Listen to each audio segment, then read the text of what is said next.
Do you know what makes the Dark Souls series playable? Attacking. But what if attacking was completely outlawed? The swing of a sword? Forbidden. The casting of a fireball? Disallowed. The ejection of an arrow? Unconstitutional. The only option left? Absolute pacifism. And there's only one person who can conquer the throne of Drangleic, all without participating in savage brutality. Say hello to Trevor. This guy's the best we got? Alright. Trevor starts off as an explorer, so he starts off with multiple life crystals, a Pharaoh's Lockstone, and he also has a bonfire ascetic as a starting gift. And as he awakens, he sets straight off to Hyde's tower to spread his pacifist ways. But before we head to the boss, I think it's important to define what an attack is. An attack. A physical attack. The great philosopher of our time, Google AI, states, "One Reddit user says, kill yourself." ChatGPT doesn't help me either, but it's safe to say that a physical attack is an intentional attack that gives a boo-boo. Fantastic. So with that out of the way, we can watch the Dragon Rider take the Redditor's advice and drops a stack of souls for us, all without the need of senseless violence. Now the Dragon Rider is one of the only bosses that had suicidal thoughts, so that means Trevor needs to try be a little more aggressively passive.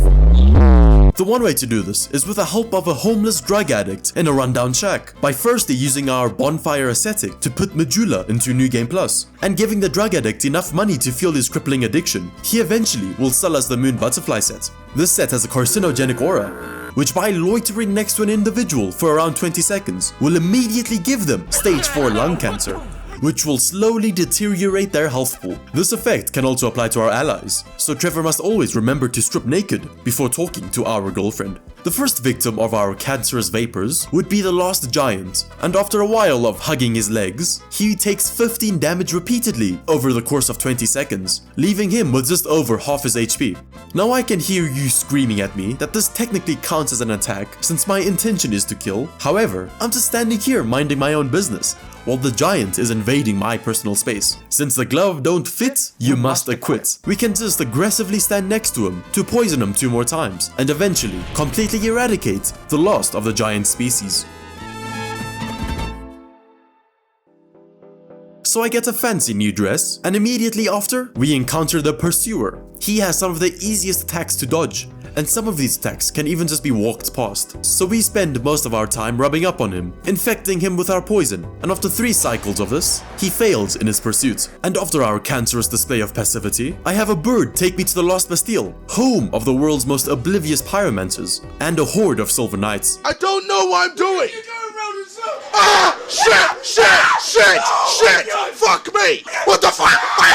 But we eventually make our way down to the Ruin Sentinels. 3 times the bosses means 3 times the fun. I first get to 1v1 a Ruin Sentinel on a platform. By themselves, the Ruin Sentinels are simple and predictable, yet it requires a large amount of time to kill one of them, as we still need 3 cycles to send one of these Sentinels into a round of chemotherapy. Once the first one falls, I am then double teamed by the rest, and I'll tell you now, these guys do not go easy. They can and will stunlock me to death, and if you accidentally fall off the first platform, good luck fighting 3 of them all at once with nothing but your body odor. Trying to apply poison to 3 enemies at the exact same time is not the funnest thing to do, but for some reason, on my successful attempt, it was better to target one of the sentinels at a time instead of trying to poison them all at once. Who would have thunk? It wasn't long until my perfect strategy was put into play, and eventually, the happy family of 3 have been reduced to 3 gravestones, all with the power of pacifism. The area after is nothing of note. The Lost Sinner is a joke, pretending to be threatening. He has 1.5 attacks, and has a swing speed of a clock's hour hand. What is impressive is his health bar, as he can take a grand total of 4 cycles of poison before dying. Everyone give it up for the Lost Sinner. But after a few back shots from Trevor, he succumbs to the inevitable, and thus, we claim our first primal bonfire. I only need to light 3 more primal bonfires before we can progress. Next up, Shaded Ruins. I free Rosabeth from petrification, run in circles like a lunatic, and eventually make my way to Scorpioness Nakja. Now, we may or may not have a problem with Scorpioness Nakja. Problem 1, she is completely immune to poison. Problem 2, she is completely immune to poison. And if you haven't been paying attention, that is our only source of damage. So, what now? Well, I'm glad you asked, random viewer. Not all hope is lost yet, as we still have a couple options. One of them was the Thorn Ring, looted from a recent corpse in the Forest of Fallen Giants. This ring has a random chance to burst forth a myriad of spikes in random directions when I get hit. That also means that this ring's damage ranges from half decent to non-existent. The more consistent alternative is the old Sun Ring, which after taking damage and reaching a damage threshold has a chance to explode, dealing a large amount of damage. Okay, it's really not all that much, but the largest damage number we have seen so far is 15, so give me a break. The downside is that every time this ring detonates, it loses around 10% of its durability. So that means we will only be able to explode around 10 times before the ring snaps in half. And now, to sustain the damage we receive in order to trigger these rings, we will need armor and a bunch of life gems. The armor can be purchased from the drug addict, and the life gems can be purchased from... So I may have just ruined this playthrough. Remember what I said about the butterfly armor damaging allies if I'm not careful? I damaged the only life gem salesman, and now she refuses to sell to me. And we barely have any life gems to spare. Without life gems, I can't tank any of the damage needed to trigger the rings. It's over. There is one last thing we can do, so it's time to get technical. If you get bored in this section, please feast your eyes on the Subway Surfers corner. Anyways, firstly, we need to get a bonfire aesthetic from the Lost Bastille and activate it in Heights Tower of Flame. This boosts this area to New Game Plus, thus strengthening the enemies and also reviving the boss. We can then parry this nearby enemy near the fog wall. Then this is where a glitch comes in. The thing about the butterfly armor is that it not only smells bad, but also gives us the ability to jump. This jump can be abused by parrying an enemy and then walking backwards and to the right, and then immediately pressing jump and attack at the same time. We can do the parry walk. Before you say anything, yes, I do attack the enemy, but the attack is never even started and also deals no damage. Checkmate, liberal. There are a lot of glitches that can be done with the parry walk state. The one we are trying to perform is a fog wall glitch. If we run into the fog wall for half a second, turn around, and then immediately enter the fog wall, we get glitched on the other side of the wall and then walk back out. This both activates the boss and also snaps every enemy outside the room out of existence. And now we should run all the way back to Najka's boss room, spawn an invader and conduct the parry walk on him, and then zip straight through Najka's boss room. What could go wrong?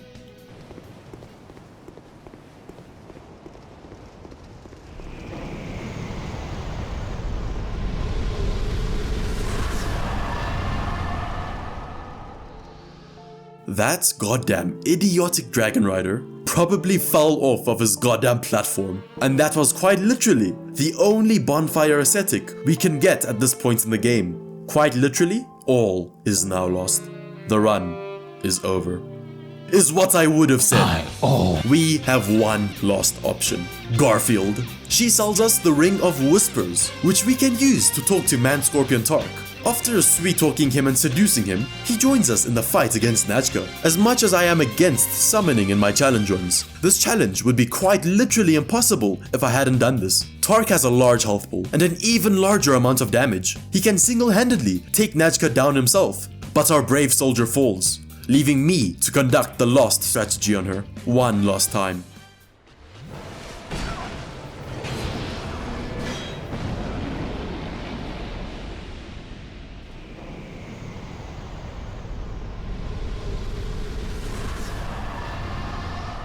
It's been 84 years. Now you may think that Scorpioness Najka was the hardest boss of the run, but it's not even close. That title belongs to Prowling Magus and Congregation. Yes, I'm serious. This joke of a boss gave Trevor a run for his money. So it's time to bend the rules a little bit. And it's also time to philosophize. We are going to use Poison Mist. Now before you say anything, I wouldn't classify it as a physical attack, as it does no damage on contact. Instead, it creates a harmless cloud that inflicts poison should an enemy choose to stand in it. Objection! So it's allowed. And with the pyromancy flame gotten from a pirate ship, we are ready to spread carcinogenic rays at speeds unheard of before. Instead of waiting for the heat death of the universe for one cycle of poison, it now only takes 1 to 2 poison mists to inflict poison onto an enemy. And with the entire cathedral gassed, I make my way up a ladder and meet Cromwell the Pardoner. He is one of the best NPCs in Dark Souls 2, as he has the ability to help me say sorry. He pardons me of my sins, which means that now I am back in talking stage stages with the Life Gem Merchant, and thus I can get unlimited gems. Life couldn't be any better. There is nothing that could ruin this day. The Duke's dear Freya is immune to poison. We will come back to the giant enemy spider, but for now, let's focus on another group of enemies, specifically the Skeleton Lords. I didn't even attempt this boss, because apparently, skeletons can't get poisoned, but they can be cheesed. Remember the parry walk? Well, if we perform it on an invader right outside the boss room, we can completely transcend the border of reality and walk on thin air. Trevor is no mere mortal anymore. He has ascended for at least 30 seconds. But we can use our elevated state to completely run past the boss's room, across some invisible walls, and barely make it onto an invisible platform, and right down into the next area. You're lucky because you're not the one who spent 2.5 hours falling into an endless abyss. But I digress, because our next boss is the Covetous Demon. Although he was also immune to poison, he has significantly less HP than most other bosses. The Ring of Thorns, as well as the Old Sun Ring, dealt decent enough damage, which was enough to kill him. Just make sure not to get eaten by him, as you might lose the only source of damage we have. Mytha, the Baneful Queen. I think it's expected that she's immune to poison. Why has every single boss we have encountered been immune to poison? And not only that, she heals from poison. On the edges of her circular arena, there lies a pool of poison, and if she stands in it, it will heal her. So already, she completely outclasses both of my rings' damage. And trust me, I attempted to kill her with the rings, with limited success. So you know what time it is.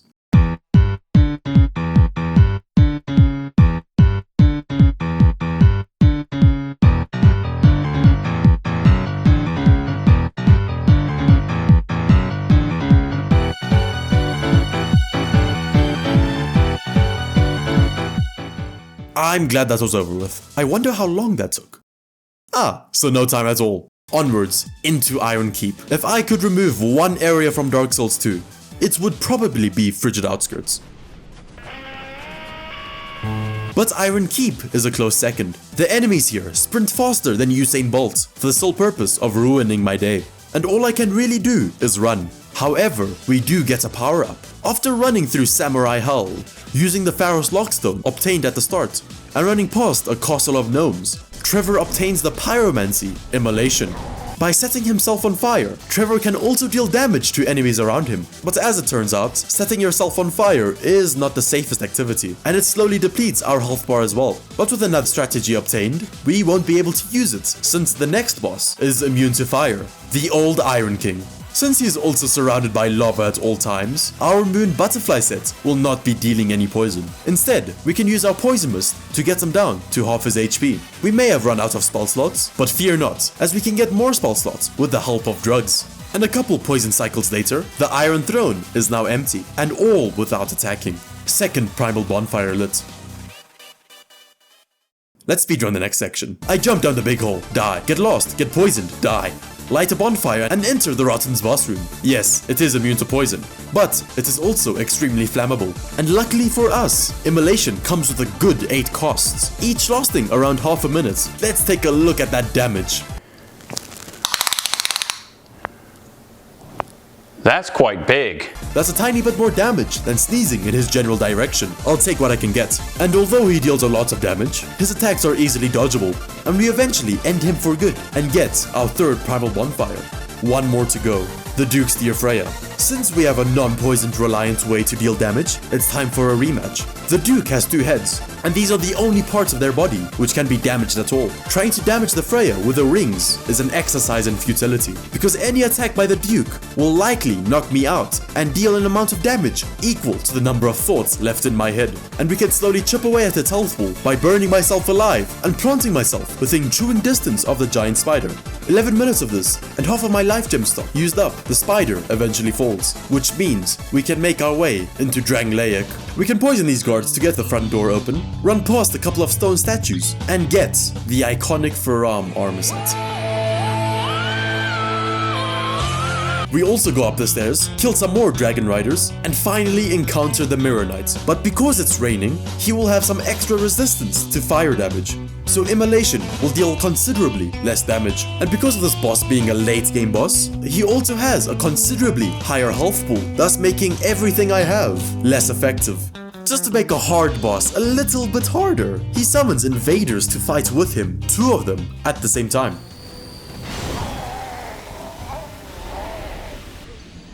I believe it's time for an upgrade. Down into the pit once again, we go through Asmongold's house and take the soul of his rat carcass alarm clock. With its soul harvested, we head back into the Lost Bastille one last time in order to exchange the rat's soul with Strayed for Toxic Mist. Toxic Mist is similar to Poison Mist, but with twice as many carcinogenic properties, plus asbestos included. So with the Ultra Cancer Spray added to our inventory, we go back to the Mirror Knight and proceed to turn him into a Make-A-Wish kid. The great thing about Toxic is that it stacks with poison, and we can demolish almost half of his HP in less than a minute. Another minute later, and he's completely dead. I didn't even get a chance to stack Immolation on him. And after painstakingly going through the Shrine of Amana, we say hi to the Seaman of Dong, and just as quickly say bye. This Toxic, Poison, and Immolation combo is honestly insane and a little unfair. So I get jump scared, run around a dark and scary place, and face Valstat. I honestly wish I could say more on these next bosses without being repetitive,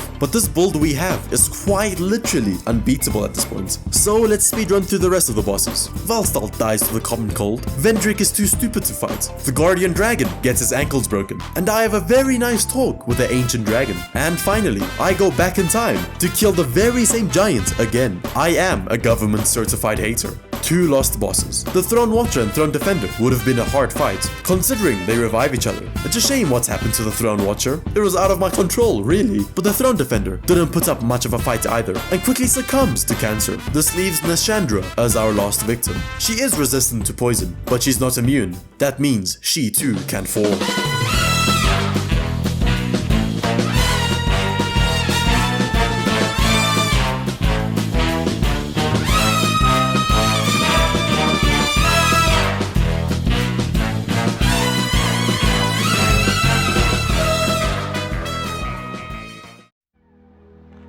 Thank you for watching until the end.